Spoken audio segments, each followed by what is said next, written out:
Hello there, I'm Kyle Aris, and this is Lore of the Nexus, Episode 3. Who are the Lost Vikings? But if there's one thing we're good at, it's... Getting lost? No, Baylog, we're good at... Originally, the three Lost Vikings were humble village folk who led simple lives. Eric the Swift, Olaf the Stout, and Baylog the Fierce, who considered himself the strongest Viking, would routinely go out on hunts to provide for their family and return with no worry. Nobody quite knows how the Lost Vikings made their way to the Nexus, but it might have happened a little like this. One night, the Vikings were abducted by aliens. Yes, aliens. From there, they found themselves literally lost. They were abducted by Tomator.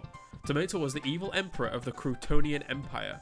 The reason he captured the Vikings in the first place is because he was always on the hunt for rare and odd specimens for his intergalactic zoo.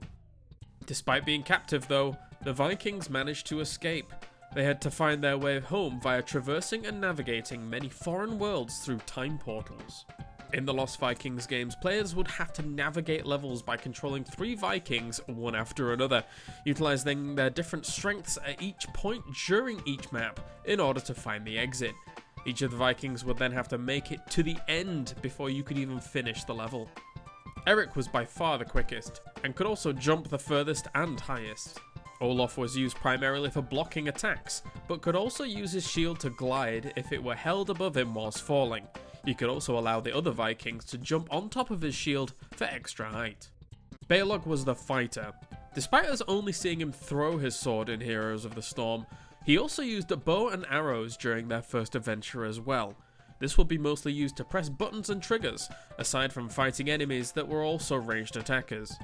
Once the Vikings defeated Tomator in the first game, Blizzard developed a second game, The Lost Vikings 2, Norse by Northwest. Unbeknownst to the Vikings, Tomator was not defeated.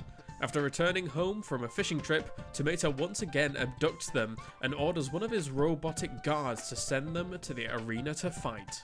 Due to a system failure, there was a blackout, giving the Vikings the opportunity to dismantle the robot, taking his parts and fashioning them into armor and weapons to use, granting them new abilities. Once again, they found themselves lost, trying to get home. Throughout their second journey, they made friends with a wolf named Fang and a dragon named Scorch. Fang could jump, climb walls, and slash at enemies with his claws, while Scorch was a small green dragon that could fly and glide using his wings. He also had a fireball attack which damaged enemies, and could also trigger switches. Once again, they were able to defeat Tomator and find their way home, back to their loved ones. Thank you for listening, guys. Leave a comment below as to who you'd like to see in Lore of the Nexus next week, and don't forget to subscribe for more updates. I'm Kyle Aris, signing out.